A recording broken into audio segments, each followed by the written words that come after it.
1 second. Start.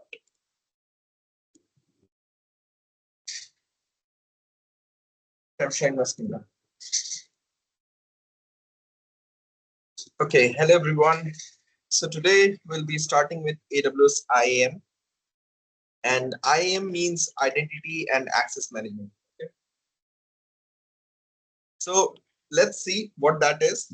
But remember, this thing is really important to understand. So if you don't understand anything or if you get confused with anything, just raise your hand. I'll explain, because this is simple but yet a bit confusing, right? So usually in AWS, we have two important pillars, you can say, for security. First is the VPC that we looked at, right? So if your VPC or your network is not strong, you can get hacked very easily, right? Or your environment can be exploited very easily. And the second thing is IAM, right? So IAM is also a very key part in terms of security. So if your security is not up to the mark, right? Again, your environment can be exploited in like various ways. Okay. So first of all, IAM, as we see, like IAM is a global service. Just 1 second. Oh, okay. Okay. Yeah. So IAM is a global service. Okay, so first let me explain you like what a global service means. So if you see here, if I go here, right, if I go to EC2 instance, you will see there are multiple regions that we have. For example, here we have North Virginia and we have multiple regions, right? So whenever we are talking about a service that depends or that's getting created in a region, for example, if I create a EC2 instance, that will be created in North Virginia region, right? So if I want to create something in another region, I will have to go there and then create. So the the difference between a global and a regional thing is, if I create something in one region, right, and I create something else in another region. So what will happen is, for example, I create an EC2 instance in North Virginia. I create a RDS server or database server in North California, right? So what will happen is these services are regional. So when I go to North California, only then I will see RDS, and when I go to North Virginia, only then I'll see EC2. So the thing is, because these services are regional, I will only find those services within that region where I have created them. Okay. But then there are some regions, then there are some services that are called global. Global means doesn't matter in what region you are, those services will be available to you globally. Okay. So IAM is also a service that is available globally. VPC is not global. VPC is regional. There are very few services in AWS that are global. Okay. And IAM is also one of them. So if I go to IAM, just see here, when I go to IAM, you see this region changed to global. So now what this means is this service, this IAM service, right? It is not dependent on a particular region. I can find it globally. So it is not regional dependent. And you see all the regions are logged out. That means this IAM exists in all the regions. Like this is global. This is not dependent on a region. Okay. Now the second part of IAM, like what is IAM and what do we use it for? So IAM is basically used for authentication and authorization. Okay. So if you guys are there, okay, let me ask you something. A very simple question. Can anyone tell me what is the difference between authentication and authorization?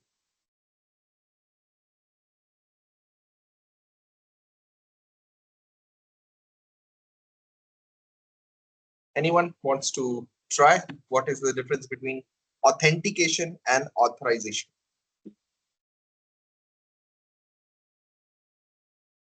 So can I try? Sure. Go ahead. Authentication is a process to verify if you are who you say you are, or who you have recorded yourself in the system, to confirm if you're really that person. While authorization is giving permission to another person or to have access to particular something. But authorization involves another person, while authentication involves self. Identity of that person to be confirmed. Yes, exactly. So you are correct. You are totally correct. So usually, whenever we are authenticating someone, we are trying to get their identity correctly, right? So we are identifying if that particular user that is trying to log in, or a particular person who is trying to log in, right? They should be authenticated. That means they should have that particular privilege to log in or to get into that instance, or sorry, to that environment, right? Whereas authorization means I am authorizing someone, I'm giving permission, or I'm saying that okay, this particular person is like is authorized to come in, right? So that is what it means. So in authentication, I'm authenticating a person that okay, the credentials of this person is correct. He or she may like get in. Okay, authorizing means I'm authorizing you that okay, you can come in. Okay, so that is what it means. So basically, whenever you are handling authentication and authorization, right, that particular thing is handled by IAM in AWS. Because usually what you're doing is whenever you want to use this platform, you will have to log in, right? You want to get credentials. You create a root account, you create a user, and via that user, you go into this account, right? By logging in your credentials. And if your credentials are correct, you will be authenticated by AWS to use it. Correct? You will start seeing the dashboard if your authentication is correct and you're authenticated. Okay. And when in terms of authorization means like your user is authenticated now. Now, what this user can do, there may be certain permissions that this user may need to operate something. For example, a user wants to create an EC2 instance. So they are already authenticated now, but they don't have the authorization to use it. Okay. So AWS, via AWS, we can authorize that user to use specific services. So by default, root user is authorized to use everything. Once you authenticate as a root user, then you are authorized to use any service on AWS. Okay. And that's what makes root user very, very, you can say, important target. So if your user credentials for root user gets leaked out, then you are in a lot of trouble because that user has super privileges. That means there's nothing that that particular root user cannot do. A root user can do everything. It's like a super user. Okay. So whenever in AWS, whenever you're creating a root account, right, there are certain things that AWS and like tells you, or it ensures you that you do to to secure your account. Okay. For example, whenever you're creating a root user, first of all, AWS asks you to use a very secure password, right? The second thing is it will ask you, like not just password, it will ask you to set up a MFA, that is multi-factor authentication. What does multi-factor authentication means is whenever you are putting your credentials, right, your username, password, or anything you're putting, right, that is obviously a sign like, okay, you if you have put it properly, obviously you'll be authenticated, right? But what if your credentials get hacked or your credentials get leaked? Like I saw your credentials now. So the problem is once your credentials are leaked, right? Anyone can authenticate themselves using those credentials and AWS will never know, right? So what AWS has done is when you are authenticating via username and password, right? They have added an extra layer of security called MFA, multi-factor authentication, that or it is called as two-factor authentication. That means once you have authenticated, you will re-authenticate yourself via an authenticator, like a code that will be changing every 30 seconds or 60 seconds. Like it will be a temporary code, right? That will be generated, and you will have to put in that code here in AWS to authenticate yourself. So if your username password matches and the code that was temporarily generated for you, that matches, it's like an OTP, one time password. If that thing is matched, only then it will let you in or it will authenticate, right? Once the user is here, then it doesn't mean it will have all the privileges. So just creating a user does not mean the user gets all the privileges on AWS. Okay. Usually, think it like this: you are in an office, right? And you have secured a job. So you'll get an ID card that will authenticate you to get inside the office, right? But getting inside the office does not mean you have access to full office. You won't get access to all of the office premises, right? You will have, you can say, particular access to particular area, right? For example, you cannot access managers cabin, you cannot access like higher ups cabins, right? You will have your own area that you can access, and only that area will be accessible to you. Like you cannot just go around and then like go into cabins and do things. You cannot, right? So same thing is in AWS. A user can be created, a user can be authenticated, but authenticating a user does not mean the user will get full access to AWS. You will still have to manage the user via policies and roles. Okay. So in AWS, usually we are working with four things. First is called users. That is me and you, right? We are the users who authenticate themselves via your ID and password and all sorts of things, right? Then there is something called groups. That is the second part in AWS. Okay. So now I hope everyone is clear with the user part.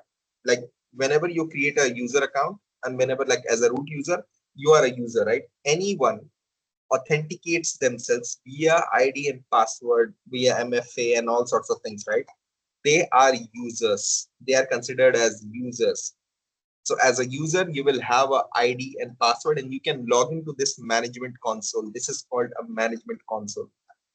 You can log in here via ID and password, right? Username and password. And maybe you will have MFA and all sorts of other things, other security parameters that you can put, right? So if you can do that, you are considered a user in AWS. Okay. So anyone with a username and password, and they can use that username and password to log into the management console. This is called the management console. They will be considered as a user, and a user has multiple layers of security that can be put. Okay, remember this part. This is very important to understand. A user will have multi-layer authentication or multi-factor authentication. Only the user can have that. Mostly, only the user can have it. Multi-factor authentication, because obviously the authenticator will be with the user, right? You can download the authenticator and the codes will be generated within the authenticator. So you only users can do that. Technically, only users can do that. Okay. And usually they are considered as users in AWS. Okay. Then you have something called groups. So what are groups and what is the benefit of having a group? Okay, let me explain you that. So let me explain it with a diagram.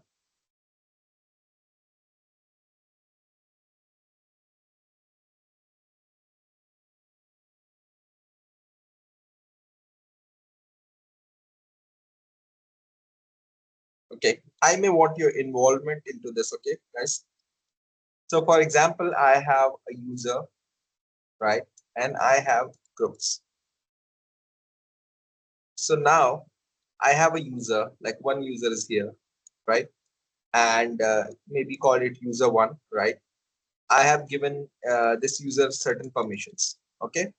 Then you have second user, then you have third user, then you have four users, right? We have four users for this scenario, right? And this user will have certain permissions, this user will have certain permissions, and this user will have certain permissions, right? Maybe one is developer, one is HR department, like human resource department, one is from finance department, right? And the other one is from maybe tech department, right? So, right? So managing these users are not a very big problem, correct? Like if you have only four users, or if you have, for example, you have four persons working in your company, right? So it will be easier for you to manage those four persons and their roles, right? And you can remember also, right? Now, what happens, just try to understand the scenario, okay? So you have four persons, you are very, like, you will be very much capable of remembering their roles and remembering their job titles and everything, right? and giving them permissions will also be like easier for you to remember, like what permissions they have, right? But what if I have, like, this was only a single developer? What if I have 100 developers, and then 100 HRs, 100 finance, 100 tech? So the first thing is, how will you know who is in HR, who is in finance, who is in tech, and who is in developer, who's a developer? And will it be easier for you to manage their roles and permissions and their departments? Will it be easier for you to handle this many, you can say, persons, and managing their roles and responsibilities manually? Did you guys understand what I'm trying to say? So if there's one person you can handle, right? But will it be possible for you to handle this many persons and remember their job titles and their permissions and their, you can say, roles?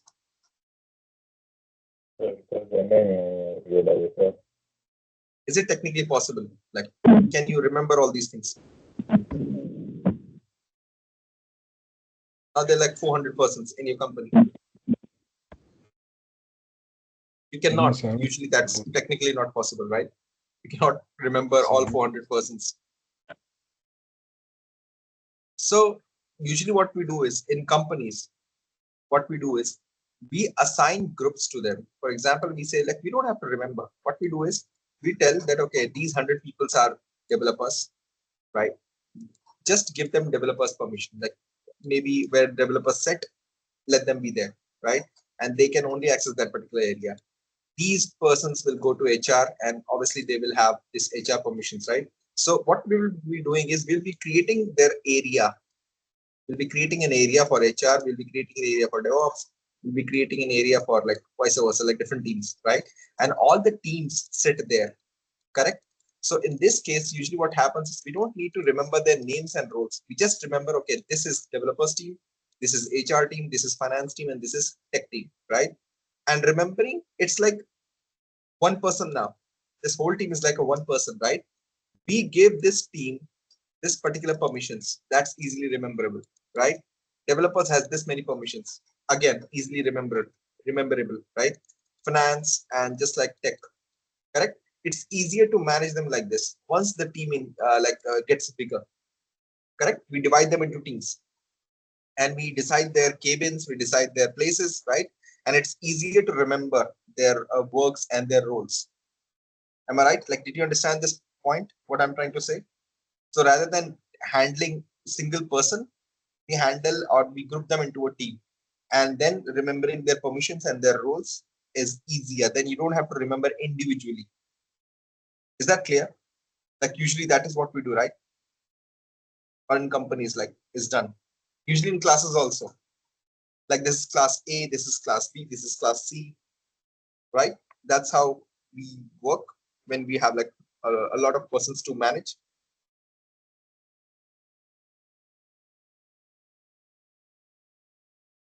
Guys, is that right?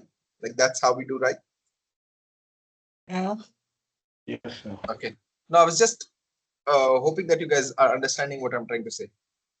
So I'm just trying to get into a scenario which you guys also understand. Okay, so rather than individually managing a single student, usually in classes, what we do, we put them into a class, right? Class A, class B, class C, class D. So whenever a person comes in, we ask them, like, which class do you belong to? Class A. Okay, we remember. Okay, they are there, right? The class is there, and that is the responsibility. That task was given to class A, right? It's easier to remember when we classify them into a group, correct? So similarly, in AWS also, rather than, like, obviously we can have multiple users, we can in companies we have thousands of users, right? So managing thousands of users individually, like what permissions they will have, is technically impossible, right? So usually what we do is we create groups. For example, we create developers group, we create a finance group, right? So whenever there's a hiring of a developer, what we do, we add the developer to this group, right? Whenever a finance guy is hired, they are put in this group or they are added to this group, right? The best part of groups is now, as we were doing earlier, we were giving each user their individual permissions, right? Now we don't have to do that. So what we have done here is in groups, this is groups, right? Here what we have done is we have given this group an individual permission. For example, for developers, we have added this permission to groups. So whatever happens is whenever a new user is onboarded, we add that user this to this group, and this particular user will automatically get these permissions because they are part of this group. So now we don't have to individually manage each and every user's permission. We just attach the permission to the group, and whatever user is added to this group, they will automatically get all these permissions that are attached to this group. Is that clear? That's why groups are used in AWS, where you have to manage a large number of users and divide them with multiple, you can say, roles and responsibilities. So we give those responsibilities, we add those roles and permissions to the group, and then we just keep on adding the users to the group, and they automatically get all the permissions that is attached to that group. Is that understandable?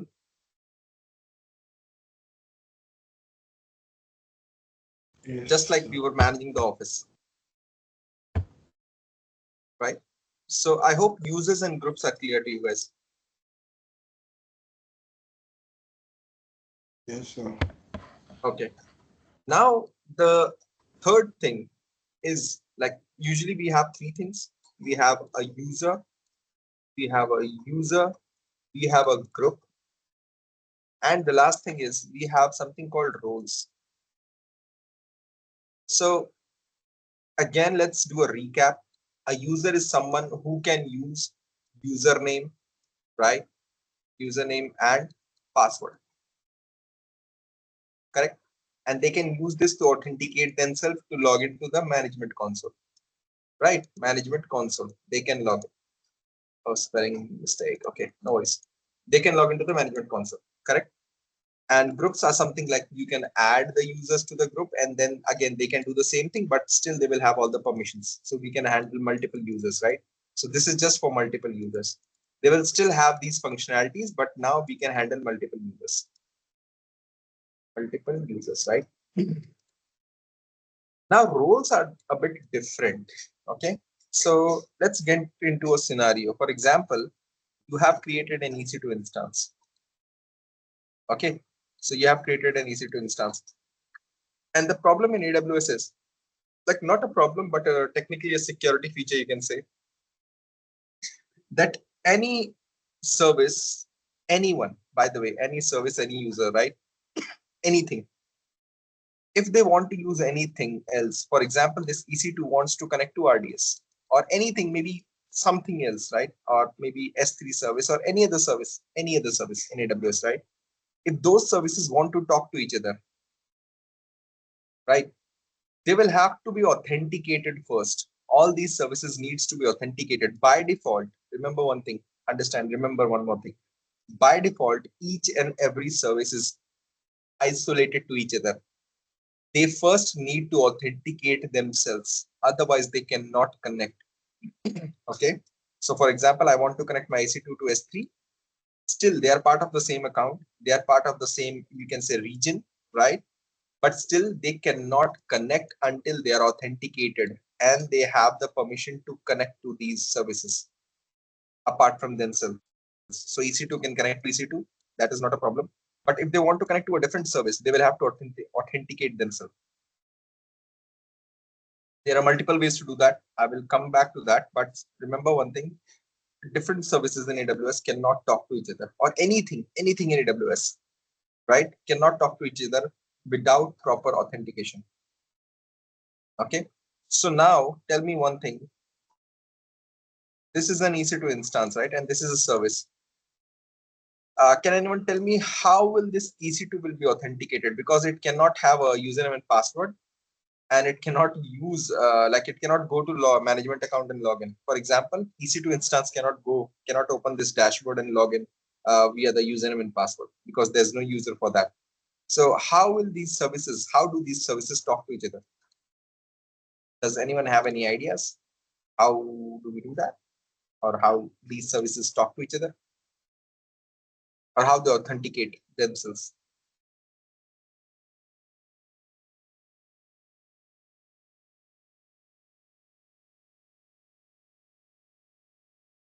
Like as a user, we can log in, right? We can log into the console. We can go to AWS console, log in, put our username and password. And if a user has the permissions, they will be able to access those things. But how will a service in AWS authenticate? Like how will they have that access? Because they cannot put username and password. They are service. They are not something as a real person that can go to a console and like log in. So how do you think they authenticate themselves? Any ideas?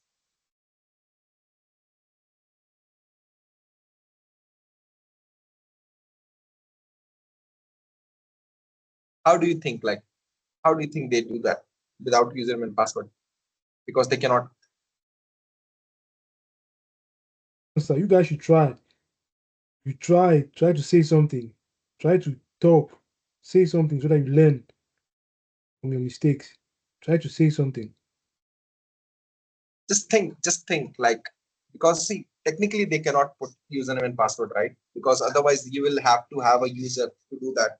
Then only a username and password is generated when you create a user, right? But these services, they don't have a username and password. Anywhere you have used something that uh, works in this manner.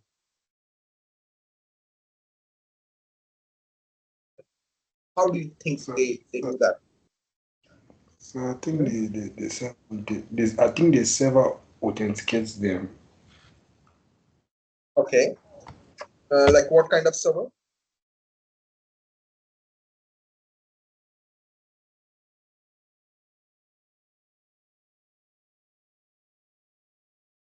That was a good approach, by the way. But like, what kind of server it will be?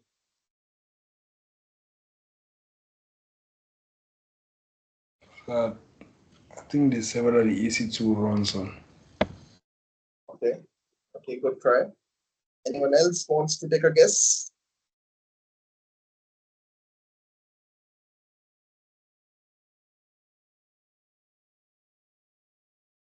Okay, no worries. So usually, you see, the answer is already here. You just have to look closely. They are authenticated via roles. Okay. So what happens is, uh, there is no server, by the way. There's no server because see, even if I create a server, just think it like this, okay? Even if I create a server, EC2, right? This server still needs to authenticate itself before it can give authorization to anything else. This also needs to authenticate because now this is giving authority to someone else to talk to something else, right? But if what if this server itself doesn't have any authentication or authority to give those tasks to someone, right? So servers are not possible because obviously this server also needs to be authenticated. And then the same scenario, who will authenticate this server if it is authenticating everyone, right? So usually what happens is in AWS you have something called roles, right? So what roles does is roles, first of all, remember one thing, they have changed a lot of things, but technically, I'm talking technically, right? Technically, anything that does not have access or that does not that do not have any username and passwords. For example, these services, they cannot go and put in username and passwords because they don't have it in the first place, right? But we need some kind of access or we need some kind of technique to authenticate themselves, right? So what we do is we create roles. So roles are something that we create. For example, we create a role called by the way, these names can be anything. I just name it what should I name it? Maybe S3 role, right? Or S3 full access role. So what will happen here is when I create this role, right, I add all the S3 permissions or S3 related permissions to this role. Okay. And then I can attach these roles to the services. So whenever these services, when I attach these roles, see these roles are created by us or either by AWS, right? When these roles are attached to these services assume these roles. They are assumed. The roles are always assumed, right? They assume the role. That means when they assume the role, they will have authentication. They will be authorized to access those services. So they authenticate via these roles. They get the authorization via these roles. So there's no server, but there are roles that we can create and attach to the resources. So it can be EC2, S3. Works on everything. Roles can be used with everything. Earlier, they were not being used by like users, but now roles can be used by users as well. Earlier, it was not possible. But nowadays, AWS has done a lot of changes, and now roles are the most secure ways to log in. Authorize. To authorize. Roles are the most secure way to authorize. Okay. So usually what happens is the best part of roles is it does not require any username and password. You do not need that, right? You just create a role, attach permission, and attach that role to that particular service. That particular service will not require any permissions. It can just assume the role, and whatever permissions the role will have, they can run those permissions and they can get those permissions and use those permissions directly, like endpoints. Yes. Please, I need to ask these rules.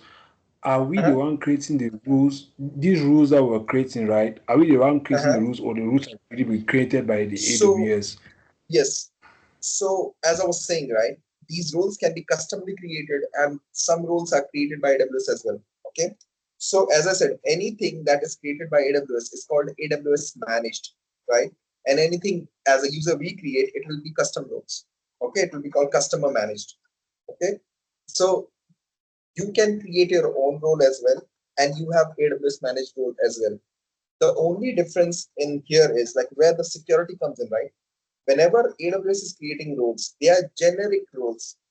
So that's why I was saying in previous classes also I was saying, do not use default things created by AWS, right? For example, the roles that are created by AWS are generic. Generic means, for example, AWS says S3 full access. Full access. That means if you use this role, right? This role will give you full access to S3 buckets, full role, full access, right? But what if I don't want full access? I just want maybe partial access. I want like on one S3 I need read access, on one S3 I need only write access. So in this case, AWS does not have predefined roles. In this case, we will have to create our own custom roles to do that. Okay. So what do I mean by generic is either you will have full access, either you will have read only access. There will be no in between. Mostly there will be no in between, right? But there are scenarios in AWS and in companies where we have to specify that this particular user will have this particular role only. For example, they can only have read-only access. They can only have write access, or they can have both read-write access, right? In that case, you will have to create roles. You cannot go with generic. And there is one more drawback with the generic role is on a single role or on a single user, can remember one thing, on a single user and a single role, you cannot have more than 10 AWS created policies. I'll get to that, like what a policy is, that is next, but you cannot have 10 AWS managed permissions on a single role. In that case, you will have to create customer managed. So customer managed is unlimited, but AWS managed are only 10. So for example, if you want to create a role with permissions, right, you cannot have more than 10 AWS managed permissions. There's a restriction, but you can have multiple customer managed roles or policies. So roles are AWS managed also and customer managed also. And just like roles, you have policies as well. That too, AWS managed and customer managed. So what do we like? Policy is the fourth pillar. So you have roles, you have groups, users, right? And then you have something called policies. But remember one thing, roles are mostly used by services, AWS services. They are technically like not much used by users, and they were not used by users earlier, by the way. Now AWS has added some security features and now users can add it, like use it. But technically these roles are used by AWS services. Okay, or third party also. Third party services can also use it. I'll tell you what third parties. Third party technically means anything outside of AWS. For example, you have a software that wants to get data from AWS, right? in that case, that would be called a third-party software. So in third-party softwares, like if they want to have access, obviously we will not use username and password because that is not safe. You don't want to expose your username, password, or credentials to any third-party software because that is not safe, right? So in that case, what AWS can do is AWS can use roles to give them permissions so that here you don't have to expose your credentials, but still you can have access to AWS on a limited scale because whatever permissions that role will have, the third party will only assume those permissions. It cannot have more than that, right? So in this case, like roles are mainly used by AWS services or third party services, right? Very less it is used by humans, but mostly for AWS services and third party services where we don't require credentials and we still have to give permission. Okay, is this clear? This role thing? Yes, sir. Because Thank you. yeah, because technically these services cannot go and add username and password and they cannot log into the console. Not possible for them, right? So that's why we use roles. Now the last thing is called a policy. So policy technically means permissions. Okay, so when I say policy, policy means permissions. Okay, so whatever policy, for example, I create S3 policy, S3 full policy, full access policy, right? Or administrator access. Administrator access is also a policy. Okay, so if I create administrator access and I add it to a role or a user or a group, right? They will automatically have admin access. So anyone within that policy, anyone with that policy, for example, a user with administrative policy, will the user will become administrator. Anyone with a role, like any role with administrator policy, will have access to everything, right? So policies are permissions. Do not get confused with anything. Policies are permissions. So whatever policy you attach, right, to anything, they will automatically get those permissions. So policy can be attached to a role, to a group, or to a user. This is the set of permissions. Okay, it is nothing.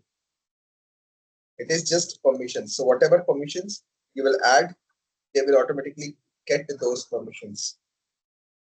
Okay, and here in this policy, you have a limitation. The limitation is in AWS policies also, you have AWS managed policy, right? And you have customer managed policy. Okay, the limitation is a single role, a group, or a user cannot have more than 10 AWS managed policy. There's a limitation. They cannot have. Remember this thing. They cannot have 10 AWS managed policy, right? But customer managed policies can be created multiple times. Is that clear? This is the limitation. Remember this limitation. You cannot keep on adding policies, mostly AWS managed policies. Yes. So, please, uh, please, you're talking about rules. You say rules authenticate. Sorry, like the EC2 authenticate itself by rules. So, are you trying to say that rules needs policies to authenticate, No. like to So authenticate policies are themselves? permissions. For example, right? I say that you are the technical lead now in a company.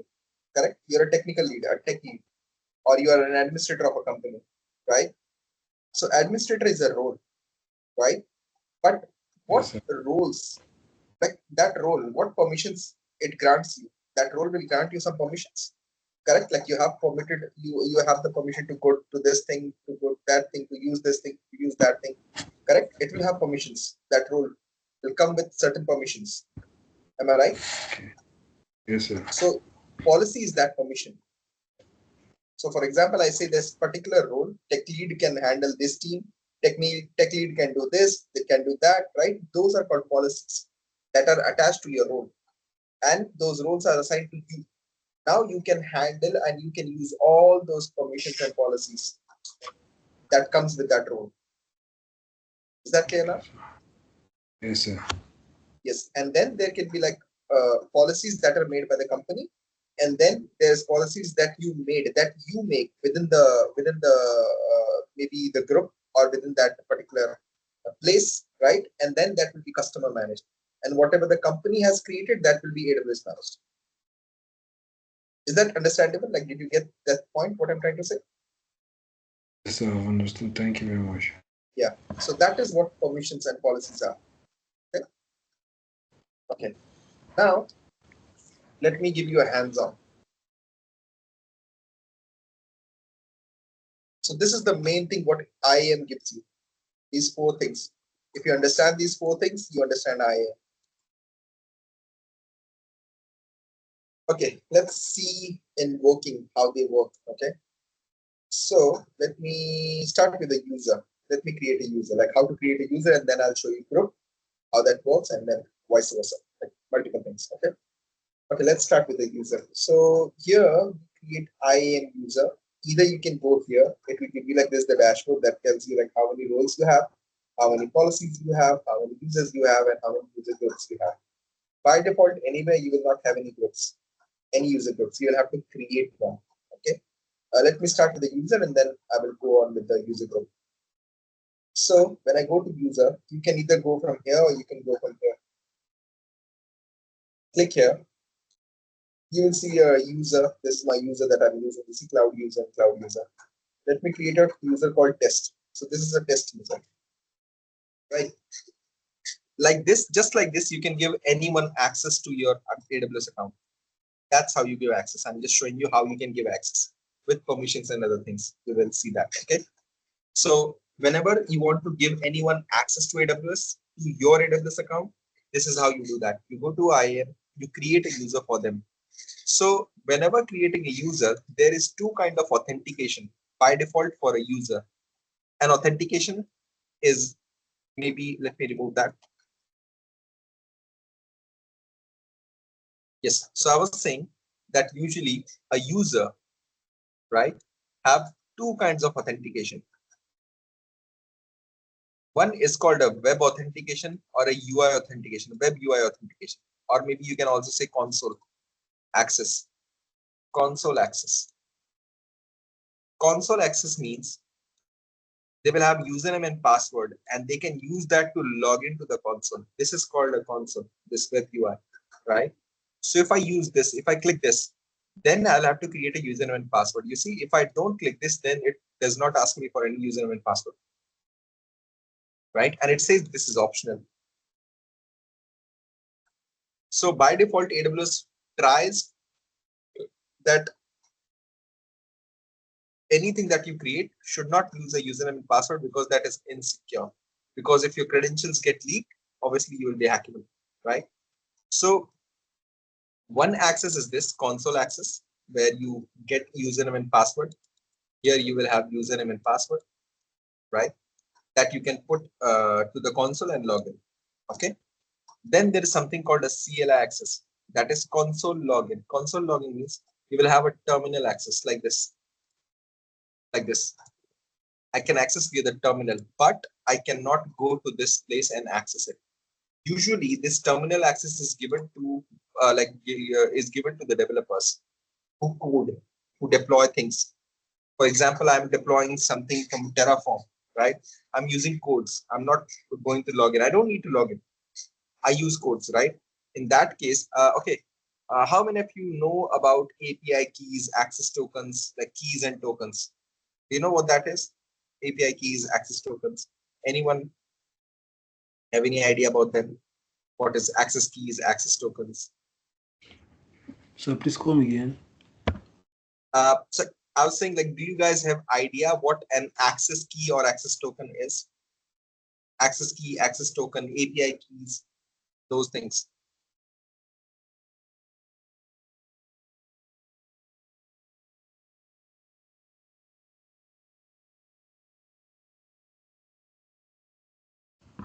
I don't really know, but I think an access key maybe is like an authorization given to someone in order to access a particular system. Kind of like that, but usually, okay, let me explain you, okay? So usually in CLI, right, same thing, see, same thing. For example, I'm deploying something via a code, right? So in that case, what will happen is, for example, here, I'm in my terminal and I'm deploying something or try to deploy something on my AWS, right? The thing is, as a user, I will need to get authenticated to deploy anything on the AWS account. Otherwise, anyone can deploy anything on any account, correct? So somehow you want to be authenticated before you deploy. Is that understandable? Right? I'm a user, I'm writing a code, and I want to deploy that piece of code on AWS. But the first rule of AWS is everything should be authenticated first. You remember that? Yes, sir. So how do you think I will authenticate myself? Because if I go to the management console and I log in here, by logging in here, how will I authenticate my computer? Because computer is not something that I authenticate directly. Like my computer cannot go to the console on itself, right, and authenticate. And the code is running within my computer. The code is not a user, right? But the code will need some kind of authentication, correct? So the problem with this thing is the code is, first of all, the code is not part of my AWS. So it does not know where to go, right? And the second thing is, even if I tell the code that, okay, you have to deploy here, then again, the problem arises that how will this code be authenticated, right? So usually in these cases, we have something called API token, access keys, access tokens, right? They work like username and password, okay? And they can be used to authenticate third-party softwares or third-party codes or these things. They can be used for authentication, right? So mostly developers use that to authenticate themselves, okay? So what they do is they set up the code on their PC, right? I'll show you, we will be doing all those things. But usually what they do is they set up the code on their CLI. This is called a CLI, terminal, right? Console, not console, sorry. I forgot the full form of CLI. What's that name? Sorry, I forgot that term. So CLI is technically the terminal. This is black terminal that you see. This is CLI, right? So here in this terminal, I cannot go to the console and log in. So here, usually what we do is we generate something called a token or access keys, right? The problem with those are the most insecure thing you can do in AWS, because the problem is, okay, I'm explaining you, right, how that is insecure. So as a user, when you are logging in, right, and you have MFA enabled, correct? You can log in via the username and password, and then you can put your MFA via the authenticator app, correct? How do you think this app, right, it can use your authentication, it can use access keys, it can use access token as username and password, right? How do you think it can put a MFA? Can this terminal go and put an MFA? Or is it possible for these codes to generate MFA and put it? What do you think? No, Like, is it possible for sir. them? No, right? So usually, what what should AWS do in this case? Because obviously, as I said, credentials are something that is hackable, right? For example, your access token and keys are leaked. Now what? What other security you can put here? And that access key has like a lot of permissions to it. So what do you think will happen? Like, is there any other security measures that you can put? Because MFA you cannot. Okay, let me tell you, there's none. So if your credentials get leaked, I get full access to your account because I have the access keys. So whatever this access key, so this access keys can only be generated by a user, right? And whatever permissions are attached to the user, the access key will automatically get all those permissions. So if you are a root user and you are creating an access key for a root user, then remember one thing, if your keys anyhow, they get leaked, right? You're done. A hacker can use those keys, because usually whenever you are working professionally on AWS or as a developer, right, you will never go to console. I can do everything from this terminal. I don't even need to go to console. There is nothing that you can do from console and you cannot do from CLI. You can do everything from CLI via the access keys once you're authenticated. Everything, right? So once you are professionally working with AWS, you will be going through a lot of commands in AWS. You'll be using a lot of commands in AWS, right? And those commands are authenticated via those access tokens and access keys, right? So these are the two ways you can log into AWS, via the management console and via the access key. I will get to that. I'll show you in this method how to create the access keys. I'll show you. But these are the two methods, right? So if I go with console access, for example, I want this user to have console access because I want to show a lot of things. So let me give it a console access. I'll just give it a password. And make sure the password like satisfies all these criteria. So mine is like admin at 123 for now, and user must create a new password and sign in. So it is recommended. For example, you are creating a temporary user, or you are creating a user, and you don't, and you want the user to change the password, right? So this will be a temporary password for it, and you can select this. So what will happen is once you give this access to a user, right? And once they put this password, after that, this particular account will ask them to change the password in their next sign in. So I'm removing it so that I don't have to like change the password again. I'm just removing it. And next, this is where it asks for permissions. So now it says that there are three ways to give permission. Either you add the user to a group and that group has permissions, right? And this user will automatically get the permission. The problem is I don't have a group right now, so I cannot add, right? Copy permission. Copy permission means I can copy permission from an existing user or an existing group. I can copy the permission from there, either from an existing user, either from an existing group. So it will copy the permissions. Or I can attach the policies directly. These are the policies. Okay. And remember, I was talking about AWS managed and customer managed policies, right? Whenever you're looking at policies and you're seeing this symbol, are you seeing this symbol, this orange box kind of symbol? This one. Is everyone seeing it? This symbol. Yes, sir. Anywhere you see this symbol, that means these are all AWS managed. And here it will show you also. This symbol means that they are AWS managed. So as a customer, when you create a policy, for example, I create a policy, like there's a policy called Playground AWS Sandbox, right? You see this one does not have a symbol and it says customer managed. Okay. So when I was talking about the drawback, right? The drawback is each user, group or role cannot have more than 10 AWS managed policy attached to them. Okay. That's the, you can say, limitation. A user, a group, or a role cannot have more than 10 AWS managed policies directly attached to them. You cannot do that. Okay. So for now, let me do one thing. Let me search for S3. Let me give a full, yeah, let's give full access to AWS S3. I'm just demonstrating something. Okay. This is how you give permission. So you can search and you can then do next. And this is like, it will tell you the summary that, okay, this username, this is what we created. There's a username. There's a custom password.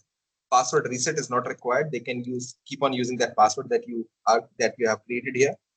And this user will have this permission, that is AWS managed permission, and they have full access to it. Okay. And when I create the user, this will give me all the credentials that this user can use to log in. I can email them, I can download the CSV, or I can directly use from here. So for example, I click here. Let me show you also. And I go here, incognito mode, paste. And you will see this particular login is a bit different than your root login. Here it is asking for a username and a password. Technically, in your AWS console, when you are login as a root user, it won't ask. You see, for root user, there's a totally different scenario. If I click here, root user login shows like this. Put your email address, put your password, and then you're good to go. But as an IAM user,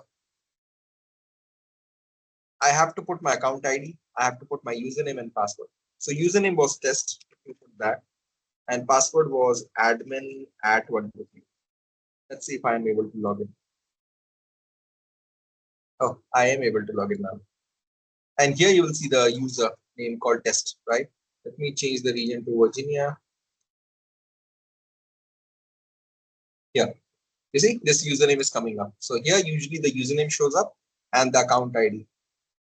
But the problem is if I, like right now, if you remember, I just gave S3 full access, right? There is no other access to this user. So if I go and create an EC2 or try to create an EC2, right? If I go there and I try to create an EC2, let me try. You see, it's giving me errors everywhere. If I go launch and try to create something, maybe anything, just let me see. You see, you cannot access all those things. Let's T2 medium, maybe anything. Key pair. Again, you don't have permission to do that. See, I'm not seeing anything. It's all blank for me. I cannot even access. If I click on launch, oh, I have to create VPC. VPC, I don't have any. So I cannot create all these things because I cannot see all those things because I don't have permission. So if I go to VPC, again, I will see access denied and everything.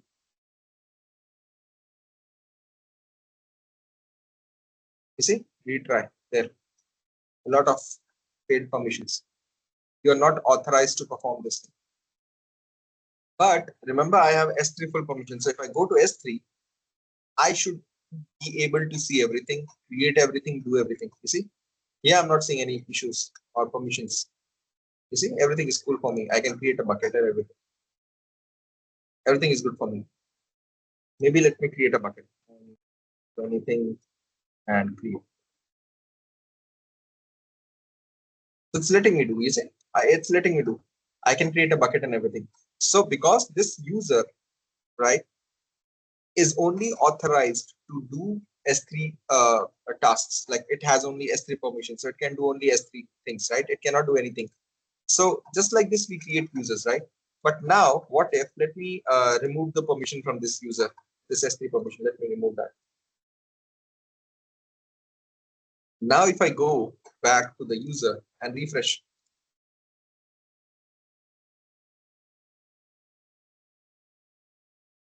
so I can see the bucket, right? If I click here, let me, yeah, there, it's gone.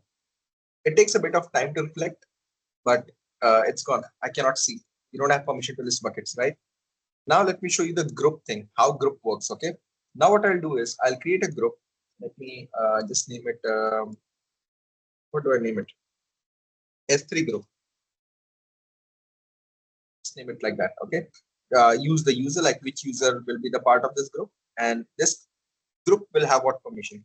I give this group S3 full access, this one. So now remember this particular group, this group has permission S3 full access, right? There's a user, but this user, if I show you this user has no permissions there. See, oh, wait.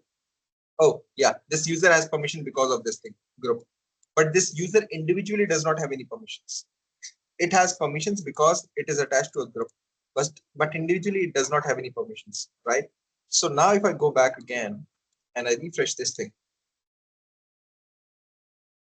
I'm able to see the bucket again because this user is part of a group which has this permission, full access, right?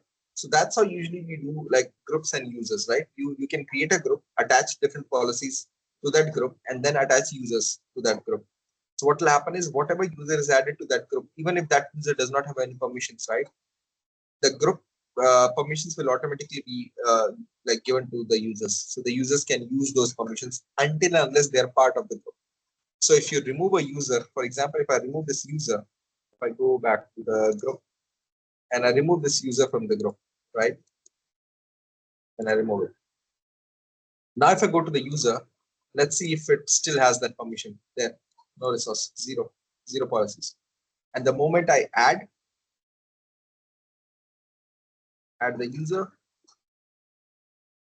here, if I add the user, it will automatically gain this permission. Yeah, you see, it automatically got this permission. So So that's how users and groups work. Okay. Now for the roles, this is kind of interesting. This role is interesting, right? So here you can see AWS service, AWS service, AWS service, AWS service, right? So that means like these roles can be used by these services. Okay. So basically, whenever you're creating a role, okay, in AWS, whenever you're creating a role, you have to create the role based on the service. There are multiple ways, by the way, to create roles. I'll get back to all those things, but usually what we do is we create roles based on services. And these roles, these service roles, you can call them service roles, right? These service roles are very specific. Very specific means if I'm creating a role for EC2, right? EC2 is a service, AWS own service, and these all services are AWS services only. Only. No other service, no third party, only AWS services. So service roles are always created for AWS services, right? So EC2, S3, anything that is part of the AWS, only the service roles can be used for them. Also, one more thing is, for example, if you create a role for EC2, right? If you create a service role for EC2, remember one thing, only this EC2 service can use that role and no one else. So if I create a role for S3, only S3 can use it. No other AWS service can use it. That's why these are called service roles. Is that clear? This service roles. So if I create a role for a service, right, like a service role, that particular service is the only one that can use it. So if I create a role for EC2, that particular role can only be used by EC2 instances and no one else, no other service. So if you think, okay, this particular service, I have created a role and I have added a lot of permissions to this role, and I attach this, maybe this that was a EC2 service role, and you want to try to attach it to S3 or something, it won't work. Okay, so service roles are specific. I'll demonstrate as well, but if you see here, you see service linked role, service linked role. That means an EKS node group. That means if a particular service is being used, for example, I'm creating EKS, I can use this role. But if I'm using Lambda or any other service or EC2 maybe, I cannot use this role on EC2. It won't come up. It won't show up because this role is specifically created for a particular service, not for everyone, right? Then there is roles with account-based accesses. You see this admin. This role, like, okay, I cannot access it because I don't have permission, but still, there are roles which have account-based access. You see here. So the thing is, mostly you have two kinds of role. One is service-based role and one is account-based roles. Okay, account-based roles are something that can be used for third-party access also. Like your services can use, but they can be used by third-party access and users as well. These roles can be used by users. Your AWS users can use it. I'll tell you why that is an option, like why users can use it, because they already have their user and group permission. But still, why users want to use this, I'll get back to you, okay, on why. But technically, these are used by third-party softwares or third-party services, right? So account-based roles are mainly used by third-party, and service roles are mainly used by AWS's own services. So anything apart from there, like they cannot use it, and they are specific. If a role is created for a specific service, only that particular service can use that role and no one else. Okay, I hope that is clear. So by using this role, right, I'll demonstrate something that is very important that companies use a lot. For example, I have shown you already two methods to connect to an EC2 instance. Either you can connect via a key, either you can connect to the EC2 instance via an endpoint, right? There is one more method that you can connect via an AWS service on EC2 without username and password. That service is called SSM. I will get back to that, like what is SSM. Now let's focus on roles first, and then I'll get back to that particular thing. Okay, or I can show you. Yeah, SSM is something that is used to, like, you can manage your instances. For example, you want to patch your instances, like there is some bugs on your instance and you want to patch them. SSM can be used. SSM can also be used to manage your EC2 instances. For example, you have hundreds of instances, right? An endpoint is costly. You cannot go on creating multiple endpoints for those EC2 instances. They are very costly, right? And as you know, username and password is something that is you can say technically unsafe, right? And if you have a private instance, again the problem will be you cannot even connect to that instance. So where will you use the key, right? So you cannot use jump host or all. Again, that is technically unsafe, right?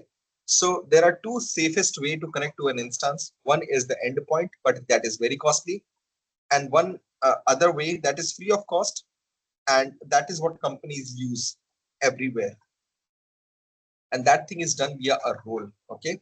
Because if you remember, I already said or told you that one service of AWS cannot talk to other service without authenticating, right?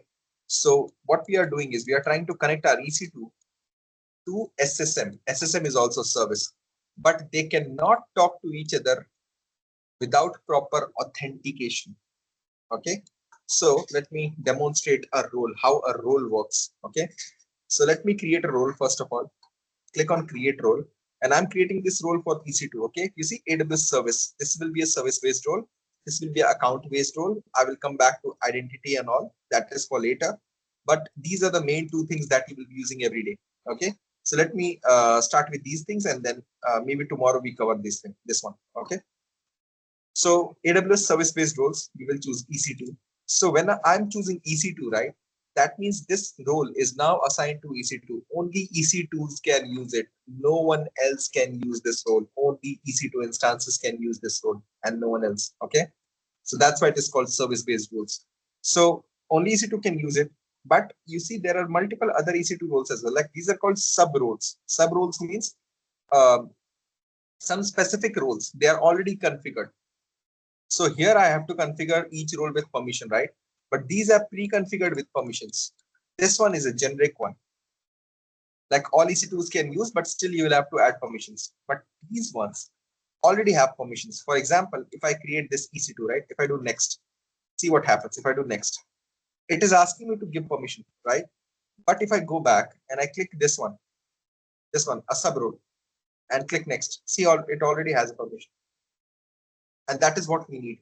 SSM instance managed course. So wait, if you read here, it says role for AWS SSM. There is a predefined role because SSM is something that is used a lot, like very famously used. That's why AWS has specifically created a role for that, so that you don't have to go and search for it. You can always come here and directly create a role that every EC2 instance can use. And remember, this is global. That means in any region, this role can be used by any EC2 instance, any region, doesn't matter. So next, there's already a role, next, and I'll just name it EC2 SSM, like this name. And they already have this trust policy. So trust policy is the one that is, so when I say that this particular role is used by a particular service only, right? This is possible via something called a trust policy. Trust policy means this role, this particular role will only trust EC2 instances and nothing else. This is the service it only trusts. So if I add multiple other services also in the trust, for example, I add S3, I add EKS, or I add RDS, right? In the trust service, then that means this particular role can be used by those services as well. Is that clear? Like this is something that is fixing this role for a particular service, creating a trust policy. So this trust policy says allow to this service only. That is ec2.amazonaws.com. This is the name of the service, EC2 service. So it says that this particular service is allowed to use the role. How? Like this is the only one that can assume this role.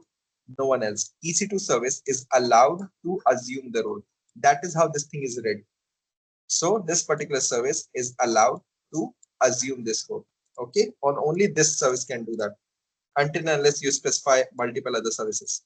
So then they can also have it and create. Okay, now I have this role. I can see this role, right? This role has been created, right? It has not been accessed yet. So let's access it first. let me go to EC2. What I'll do is I'll create an EC2 first. Technically, it like this role is attached in the start, but I will create an EC2 just to demonstrate how the role works. Okay. So let me web is the name. Free tier is okay. Key pair okay, doesn't matter. I'll just allow, doesn't matter. 8 GB is enough. Just launch. And this can be used by any instance. Public, private, doesn't matter. Anyone can use it.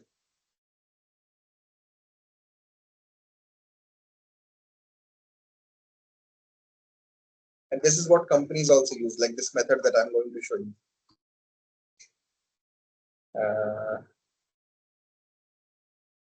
Still showing pending, let it be available first and then I'll show you. Okay, while this is running, okay, it's in running state. Let me go to SSM. So basically what you do, you type SSM, Systems Manager. This specific service is specifically built by AWS to manage your EC2 instances. This service is only for EC2 instances, only. Okay, so you will have to go here on the Fleet Manager. You click here, and whatever instance you have created, doesn't matter. How many instances are there, doesn't matter, right? But remember, this is region specific. So all the instances within this region will be shown here, and all the instances with a different region will be shown in their region, like not here. Okay. So this service is there to manage your EC2 instances. The problem is EC2 instance is not showing up because it is not authenticated. See, our instance is running, but it's not showing up here because the service is not authenticated. So if I click on connect, so how these services connect also, let me explain you that. Okay. So basically in your instance, in your EC2 instance, right, there's an agent running. The agent is called SSM agent.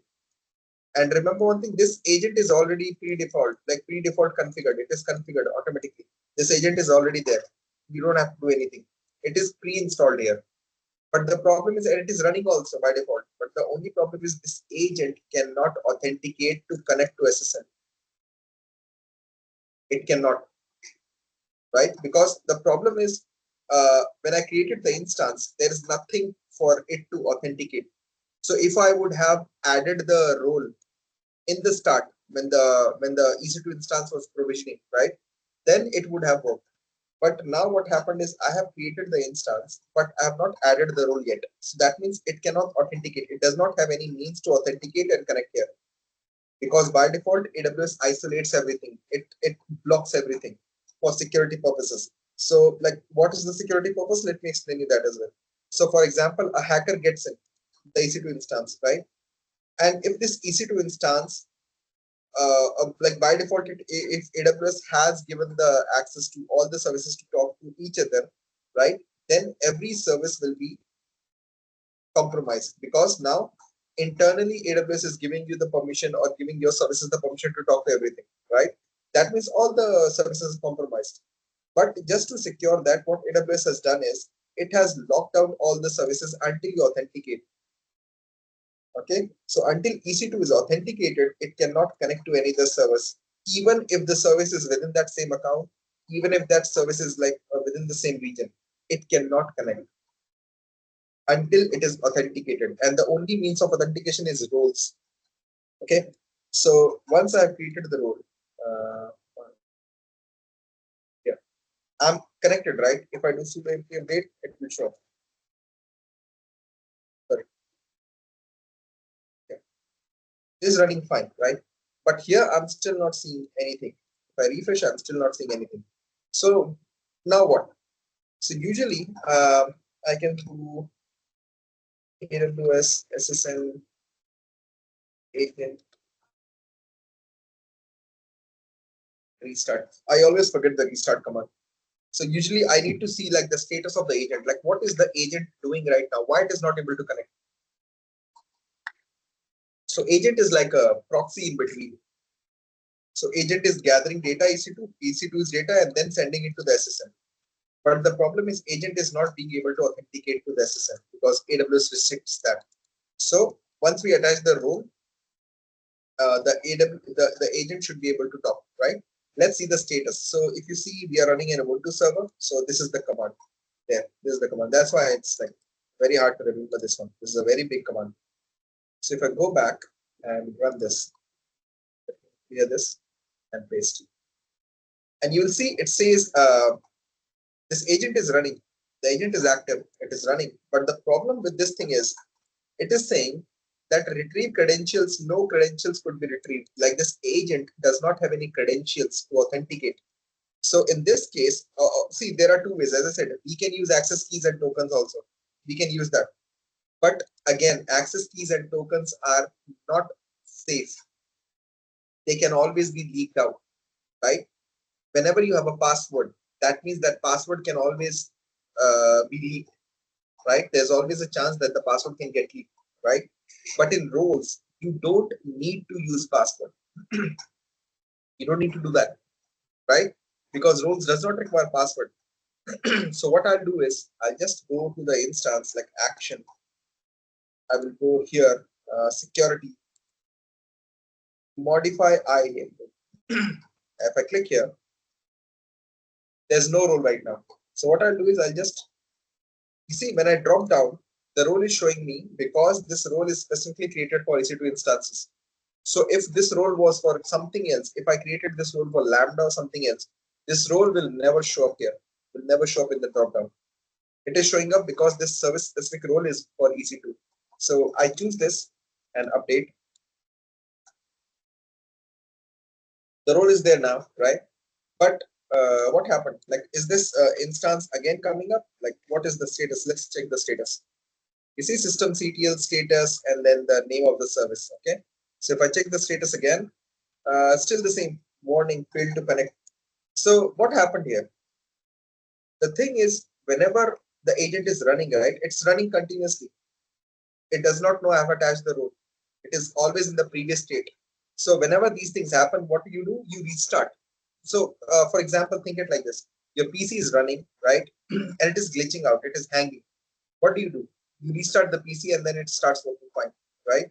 So same thing, if something is stuck with something, because this thing is stuck, it is not remembering that there's a role already attached now, right? So we have to restart it. How do we restart? Same thing. Use the same command, just change the status to restart this thing. Just change it to restart and enter. It will take a bit of time and then we'll check the status again. Okay, it ran. Okay, now we check the status again. You see, now it is the status command, right? If I enter, you'll see something changed here. Registration info found, registration attempted, credential refreshed, and credentials ready to be used. It is able to talk. So if I go to the manage node, see right now it is nothing there. It started showing up. The moment the agent got authenticated, and now I did not use any username and password, I just attached the role with the permission. It automatically assumed that. Okay. And now if I want to connect to my EC2 instance, right? For example, this is my private instance. This is a private instance, right? And I cannot go and log in directly because it is private and it does not have any public IP or something, right? Via the role, I can put that instance here at the private instance. And when I choose this instance, here it shows node action. I click on connect, start terminal, and this is the real method what companies use to connect. There's a very less companies that put money into endpoints. This is the next safest way. So if I want to check something, I can do sudo apt update, enter. See, it's working. This is the next safest approach, and that is free of cost for any instance. The only thing is the instance should have that specific role attached to it. Otherwise, it cannot authenticate and SSM cannot see that. Okay, so roles are used by services, AWS services, and these roles can be used to like create or authenticate different services into AWS. So if EC2 wants to talk to S3, what I'll do is I'll add the S3 permission. For example, I go here, right? This is my where's my role? Here. This is my role, right? EC2 SSM. If I want my instance to talk to S3, what I'll do, I'll just go here, add permission, attach, and give S3 permission. So now what will happen is this EC2 instance will be able to talk to S3 also. It will be authenticated. So just like this, I can keep on giving the role, and this role can be used by multiple EC2 instances, but only by EC2 instance, nothing else, because the trust relationship says that this service is only authorized or only allowed to assume this role and no one else. So just like this, we can create multiple roles for multiple services. For example, I want to create for Lambda. Again, this is the whole list. These are the services that can use roles and services, sorry, service-based roles. Okay. So then there is something called AWS account. So AWS account is for third party. See, it says allows entity maybe in other AWS accounts. So if you are coming in from another AWS account and if you want to give permission to a different AWS account user, you can do that via this thing. Or you are performing a third party action, like a third party tool is trying to connect to it. Then again, it can use this. Right? Web identity is basically used for federate accounts. Federate means SSOs, single sign-on accounts, and this can also be used by SSOs. But this is like critical. This is like created or set up by different third-party companies that gives you SSO. I will show you what an SSO is. But for now, these two are the main services that use these roles. So if you see these service-based roles, let me open a new tab. If you see this role, right? If I the role that I created, this is a service-based role, right? You see this top section, this one, this section, and I'm creating an account-based role now. Now see the section. Show you.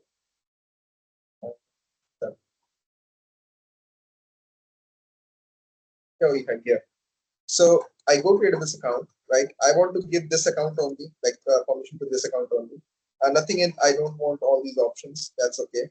I just like it just says that this role that I'm creating can only be used by this account or anyone from this account. So a user can also use it or a service can also use it.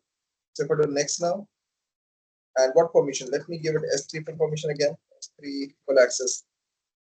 And next, give it a name. I'll just name it, what should I name it? S3 access role. Now in this role, when I see this S3 access role, right? See one thing, the trusted relationship is this account itself, not a service. That means this account or anyone from this account can access this role. Anyone from outside of this account cannot even use it. So here I've restricted this, right? But the only thing, again, the one more thing that has changed is this link to switch role in console. Now you can use this role. Like a third-party company or third-party softwares can use this role. Or even my user can use this role. Okay. So how does this thing works? Okay. Explain me something, right? As it's a question for you. Okay. So if I like if you are a user, right, and you have a username and password, even if you have an authenticator, doesn't matter, that can also be hacked, right? It's tough, but that can be done. That can be done, right? So if I like if you have a username and password, right, and then you are able to log in, same as EC2 instance, right? You have a key, you use that key to log into EC2 instance, and then you have an endpoint where you don't need a key. You just create the endpoint and then you use that endpoint to log in, right? It creates a private tunnel and all, correct? If you guys remember. So which is the safest method and why? Connecting through an endpoint or connecting through a key? Give me one pro and one con.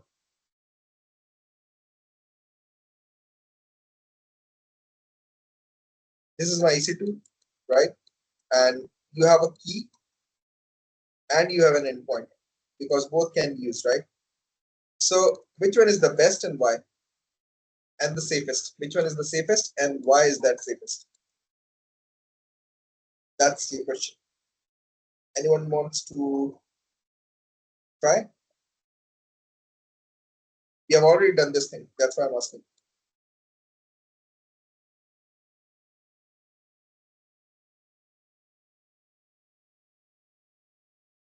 So which one is the safest method and why? That is the question. The endpoint.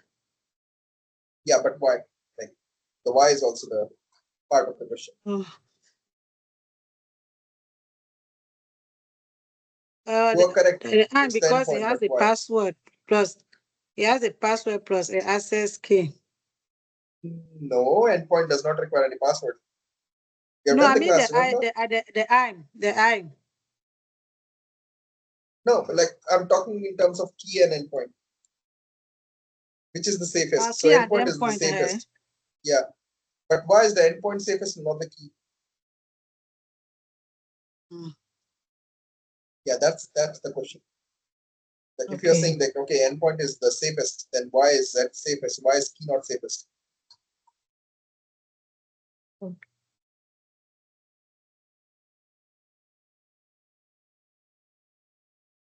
Think. It's very easy.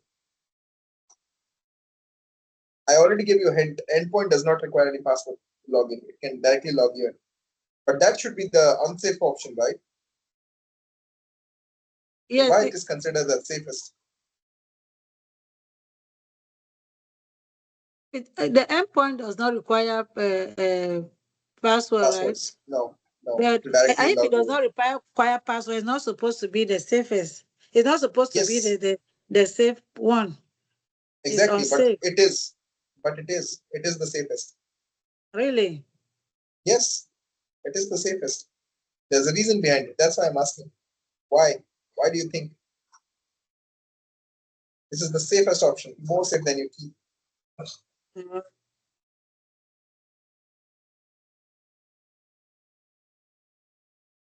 Anyone else wants to take a guess? Otherwise, I'll explain obviously, but anyone else wants to understand this thing. Because understanding these things are very important because this is what you'll be using. What?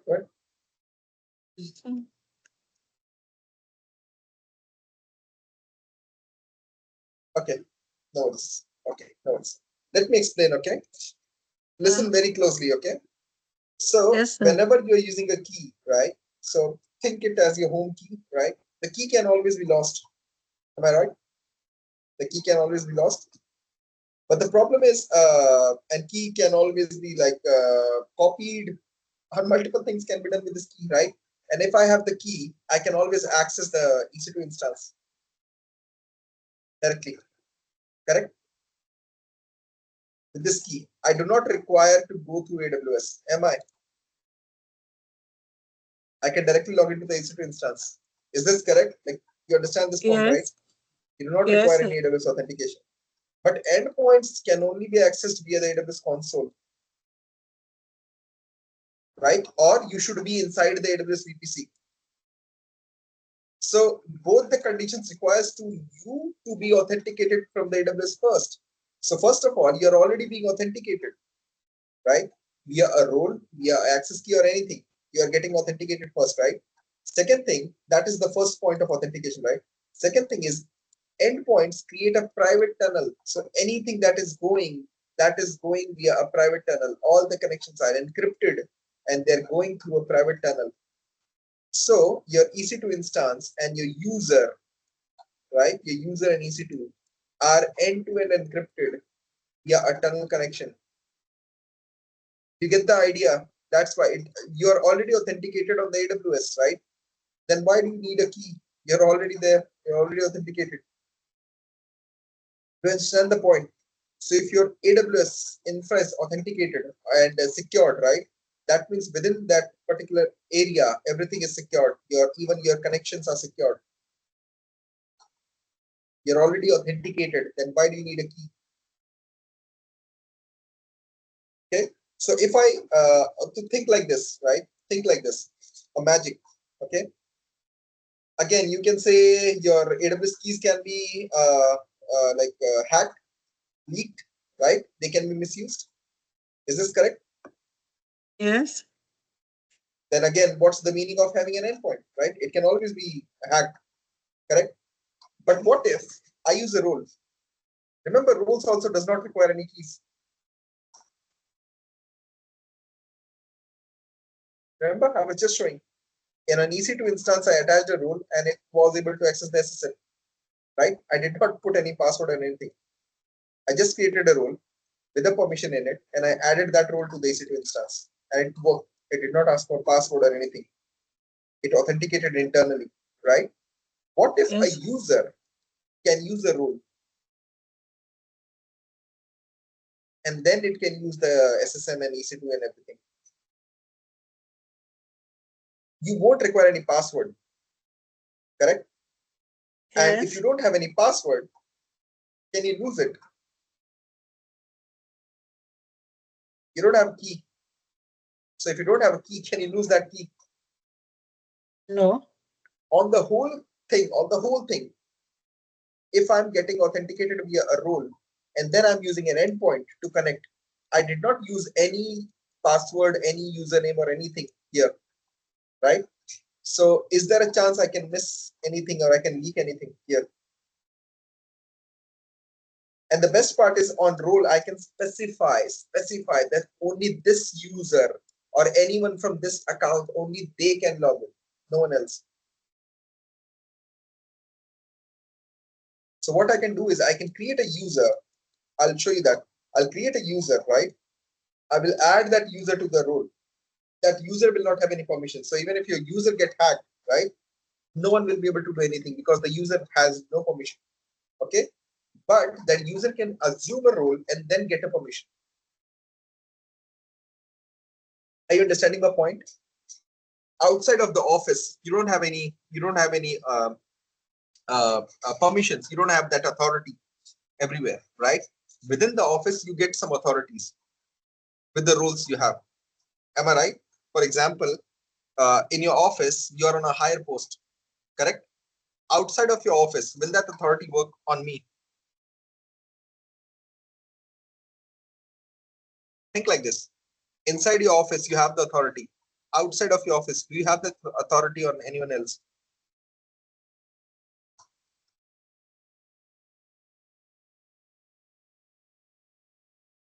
You're explaining or asking a question? I'm asking a question. Okay. Like I thought in you your were. office, you're on the Yes. higher post. Outside of Yeah. it, do you have any authority on anyone else? Outside the office? Yes, outside the office. For example, in office, you're a boss, right? Yes. Outside of Yes. your office, are you the boss? No. Can you use that authority on like someone random? You cannot, right? So things No. same like this. In AWS, when you are inside the AWS account, right, you are a user, correct? But Yes. what I have done is this user does not have any authority. I did not give any permission to this user. But Okay. this user can assume a role. This role will have specific permission and this user can assume this role, right? And only when using this role, this user will get the permissions, other permissions. So here I'm not using anything, right? Even if a hacker gets the access key and ID of this user or gets the permissions, right? Sorry, get the username and password. They will not have anything because this user does not have any permissions individually, right? It can only Yeah. get the access when they are assuming the role, and only then they can perform something, and that too will be limited. Okay, usually in companies, that is how the user or the IAM authentication and authorization bridge is created. That's how they create. So that's why it becomes complex because a lot of things, a lot of rules are there for like multiple things. Okay, let me demonstrate that. For example, let me remove this user. Let me use this test user as an example. Okay, so if I go to IAM, sorry, groups, let me remove this user. So if I remove this user, will this user have any permissions? You see, there's no permission, correct? So if this user's credentials get hacked or leaked, anyone with that user credential, will they able to do anything without the permissions, without any permissions? Will they be able to do anything without the permissions? Take a guess. If you don't have any permission, can you do anything? No. Right? Yeah, you cannot. On AWS, things work like this only. If you don't have permissions, you cannot do anything. Anything, nothing. You cannot do nothing. You're nothing. Okay? But you require some kind of assistance. So either you attach the permissions directly, either you get attached to a group which has permissions, either you assume a role. Okay? So let me just show you how this assume role works for a user. Okay? So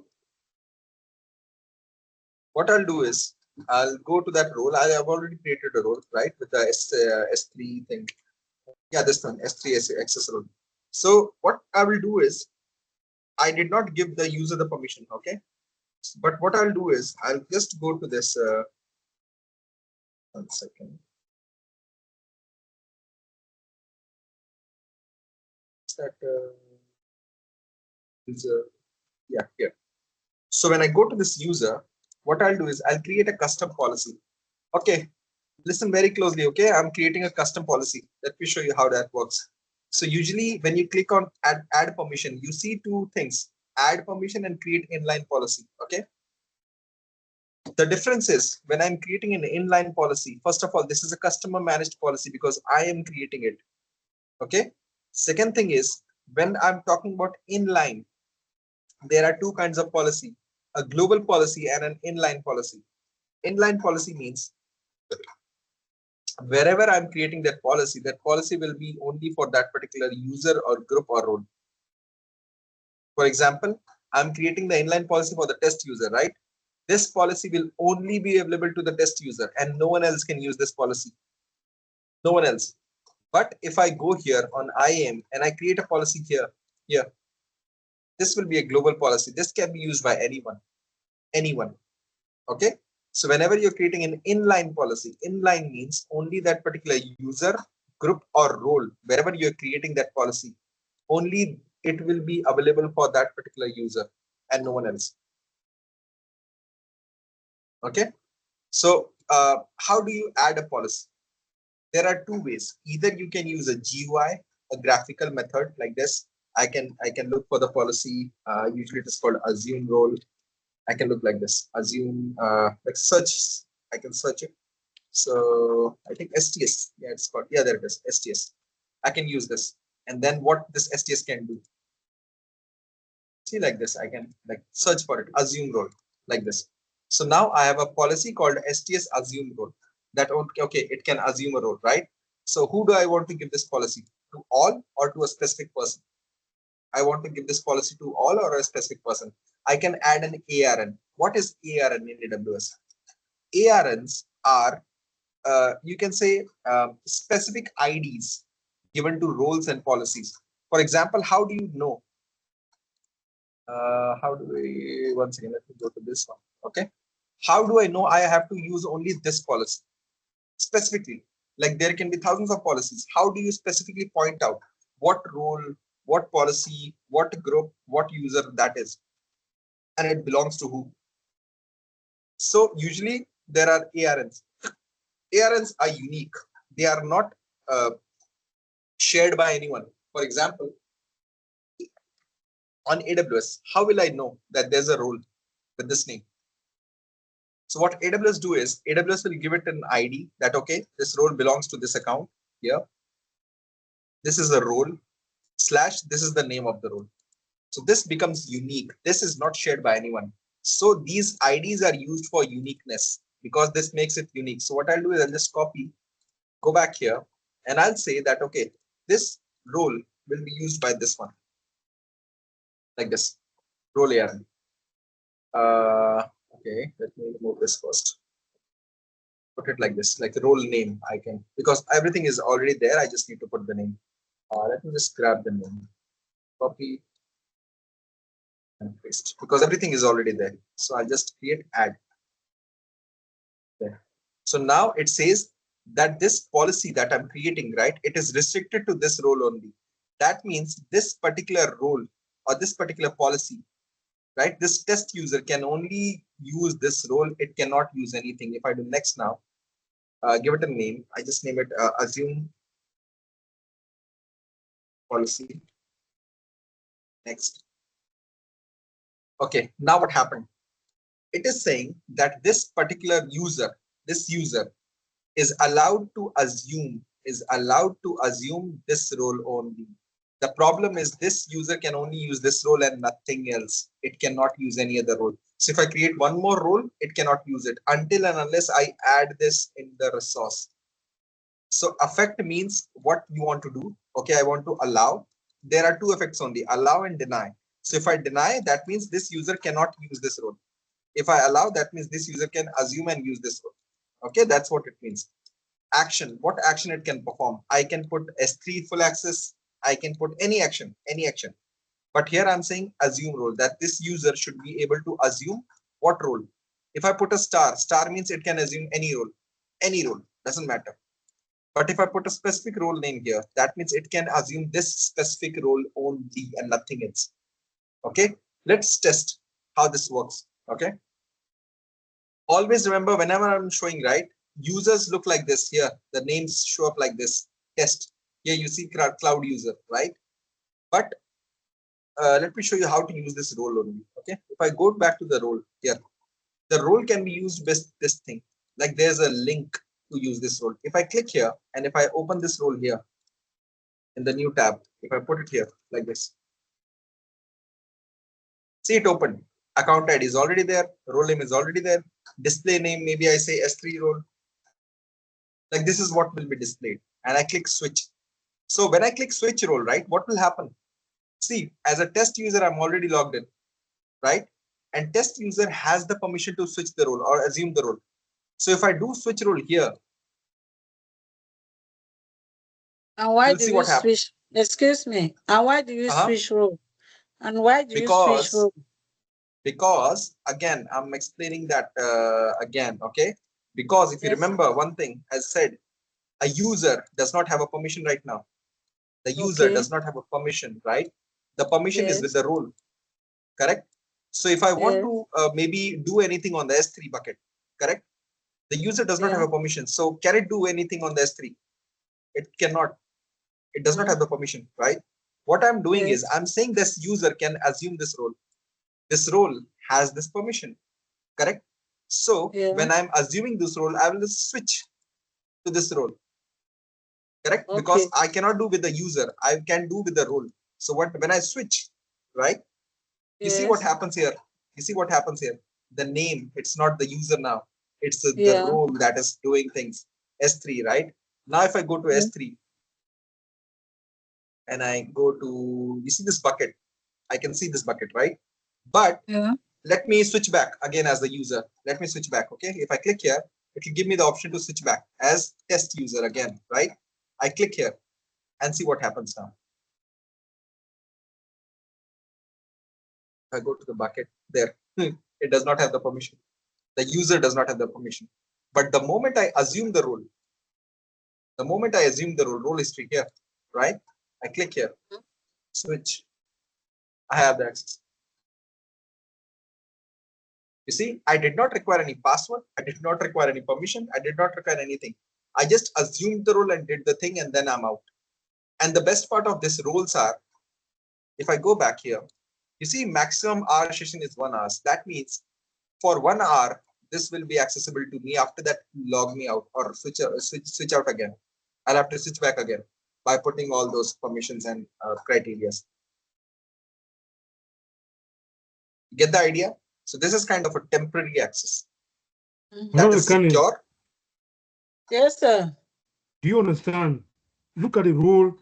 Look at a role like a function. Like, for example, you cannot be a cleaner in a bank at the same time be an accountant of that bank, right? So if a cleaner's role is to clean the bank, an accountant role is to collect money, right? So if I'm a customer, I am in front of the bank, I want to pay money. Who do I need to go to? The accountant. Exactly. And who do I need to go to ask questions concerning cleaning? A cleaner, right? The cleaner, yes. So these are the rules. So these rules have permissions. An accountant has the permission to take your money and put in your bank account. You understand? Yes. Yeah. So when you assume a role, you assume a particular function that function is probably to write either the read and write function Yes. Or a for a read particular only. resource. Yes. So that is what rules are. Rules are like giving you, Oh, you are not an access. accountant. Yes, giving you Mm. access, but you want to assume a role of a manager, so that you can perform that managerial function. So You need to assume that also you role. can escalate from your normal role Yeah, to so you can maybe, or you escalate can now to Yes, have read and yes, write. exactly. Then you understand. That's it. Okay. yes. They give you That's it. permission now to do That's it. more than what you are supposed to do. Exactly. That's it. That's Okay. that's all. Okay, That's it. sir. Okay, thank you. Okay. And you see the part, the best part is you don't require any username and password to authenticate. So if you don't have it, you have nothing to lose. Get the idea? You're not sharing your username and password with anyone, Mm. right? So usually roles work like this, right? So technically, like earlier, roles were only for the services, right? AWS services or third-party services.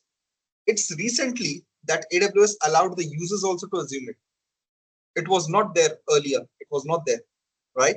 So recently, because this was so famous and this is so easy, correct? And it's so safe that you don't have to expose your credentials to anyone, correct? You can just assume the role Sir, and then please, you can start using.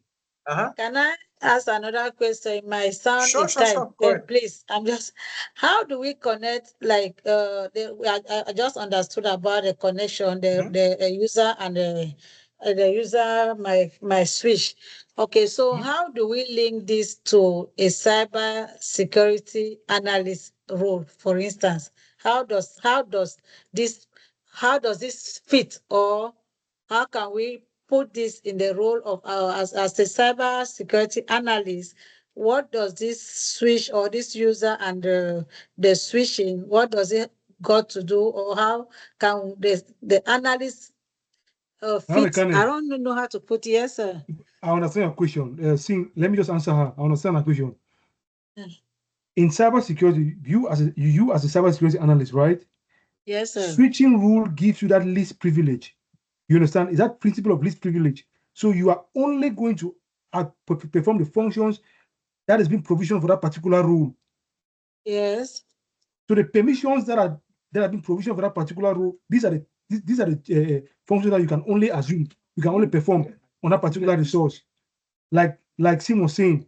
So it is that concept of least privilege. That means you're giving the person only the rights to the resources that are required for him to perform his duty and nothing more. Okay. Maybe Sim want to add something, but I think that's the whole Yeah, idea. maybe just take the cleaner example, right? The cleaner should have access to the mop and the bucket, nothing else. They don't have the access to the inventory where the mops and buckets are stored, right? So you Yes. want your cleaner to have a particular room access where they put their mop after mopping, right? And where they can get all their like things, correct? But you don't give them Yes. access to the whole inventory because he's a mopper, he needs that, but still you don't give the access to the whole inventory.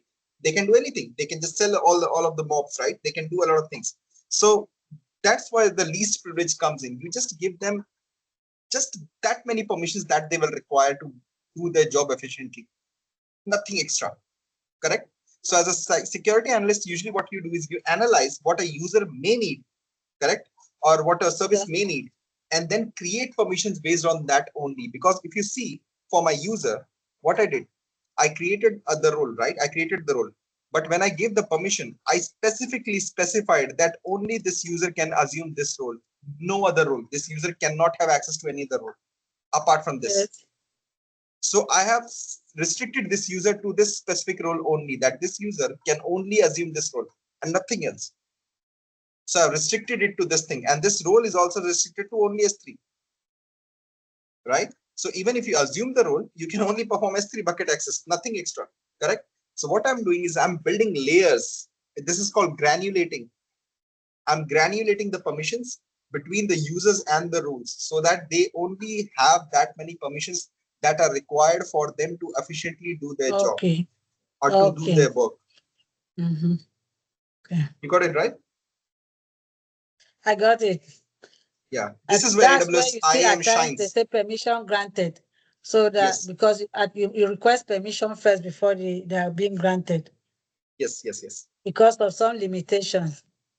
yes. You want those limitations, right? You don't want to give them a lot of access or like full access. Yeah. So Okay. that's where these granulation comes in, right? And that's why this IAM shines. This is where it is like the most refined thing and most secure thing, right? If your authentication is not secure, then everything is not secure. Okay, I hope this much is clear. Go through that, right? And the next class, I will go and show you some other things, and then we will be done with this thing. Okay, but take your time to understand what we have learned till now, right? Just understand these 4 basic services: roles, users, services, and groups. Okay, in the next class, I'll show you some more features and things that IAM can do. Okay, but these are the main 4 features that it can do. That's it. There's nothing extra in IAM. Everything else is like optional and additional. Okay, you guys, I think today, right? Yes, sir. This is one of the most important. This resource in cloud identity and access management is one of the most important resource, because this is where user that human factor is being checked for security purposes. Most of all attacks, right, are being caused by mostly, and most of the time, by human error. No matter how good you can be as an probably offensive attacker, you can attack a system, but it always needs a human to make a mistake for you to gain access to that system. So most of the time, or most often than not, it is from identity and access management. You maybe you give too much privileges to to a particular user, wrong password configurations. So please, you guys should go through this, read these things again. Then I think next class he will finish up with IAM. Then we can move forward further. But this concept is very, very important. This is where you practice that CIA triad: confidentiality, integrity, and what availability. This is where IAM shines. So please, you guys should have time. If you have time, just go through it and read. Then you come back next class and try to practice. Come back next class, and so that we can go through these. Then we can start entering probably other concepts like containers and ECS. Okay. So do you have any questions, Leo, Madam Ekane? Do you have any questions? I don't have. Yes, I think the only issue I have, I don't have. You remember you told me that the my own account will be created. So No, don't worry. Tomorrow you have an account. Don't worry. It was because those guys that were creating those bank accounts in those Mastercards in Cameroon, they had networks yes, concerning their services. But don't worry, everything will be sorted out tomorrow. I will send you access tomorrow. Don't worry. yes, sir. Okay. Okay. So you guys have a nice day. I think we are 5 minutes over. Just two of us in class today. Yeah, you and Leo, right? Leo. Yes. I hope others are okay. Yeah, I think they'll join tomorrow. Chofi has a network problem. Chofi is in Bamenda. He has a network problem. Then Okay. Madam B also has issues with her. She's busy with her business today, so she watch the video and to catch up. So she should be Okay. available next class. Who is in the US with me? I think in the US, it's you and Elvis. Elvis is not attending today, but you and Uh, Elvis and you guys are in the US. He's in Kentucky. okay.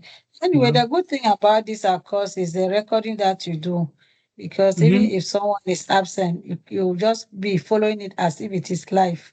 Exactly. So exactly. Yeah. That's why I make sure that you guys have your Yeah, you are doing it great. You are doing it yeah. well. So Thank you you for have that. no, you're welcome. You guys you have access to your notes, you have access to your videos, so you can follow up and you can practice on your own. So it's very important. So if you guys need anything, don't hesitate to ask so that we can make your life easy. Okay, so Okay. Okay, guys, have a nice day. I think that'll be all for thank you. today. Good day, guys. Bye. Okay, Bye. bye.